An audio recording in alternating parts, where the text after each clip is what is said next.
Why you always in the mood? Walking around acting right now. Ain't tryna tell you what to do, we're tryna play it cool. Baby, I am.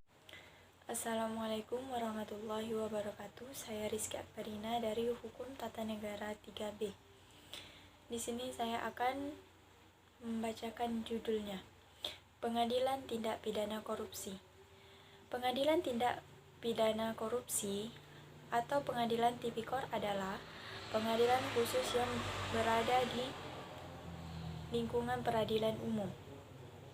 Pengadilan Tindak Pidana Korupsi merupakan satu-satunya pengadilan yang merupakan berwenang memeriksa, mengadili, dan memutuskan perkara tindak pidana korupsi.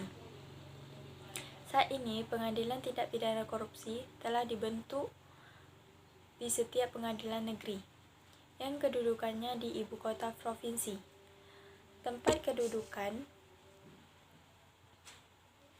pada awalnya, pengadilan tindak pidana korupsi dibentuk di Pengadilan Negeri Jakarta Pusat, yang wilayah hukumnya meliputi seluruh wilayah negara Republik Indonesia.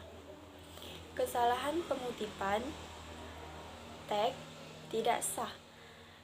Nama tidak sah, misalnya terlalu banyak. Setelah ditertibkan Undang-Undang Nomor 46 Tahun 2009, Pengadilan Tipikor dibentuk pada setiap pengadilan negeri di ibu kota provinsi yang bersangkutan untuk Provinsi DKI Jakarta. Pengadilan Tipikor dibentuk di PN Jakarta Pusat dan meliputi wilayah hukum DKI Jakarta.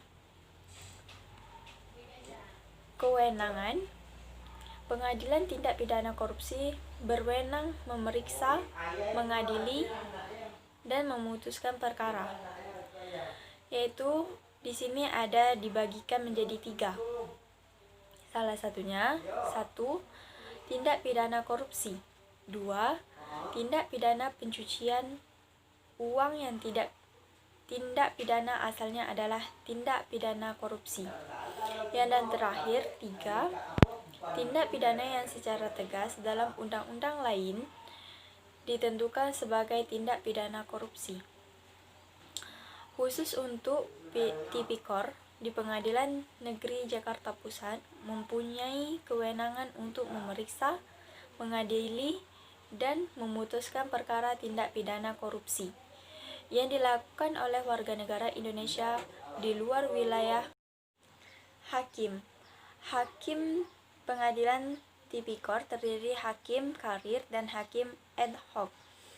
Hakim karir ditetapkan oleh Mahkamah Agung Indonesia dan selama menangani perkara tindak pidana korupsi dibebaskan dari tugasnya untuk memeriksa, mengadili, dan memutuskan perkara lain. Sementara hakim ad hoc diangkat dan diberhentikan Presiden dan usul Ketua Mahkamah Agung. Hakim ad hoc diangkat untuk masa jabatan selama 5 tahun dan dapat diangkat kembali untuk 1 kali masa jabatan.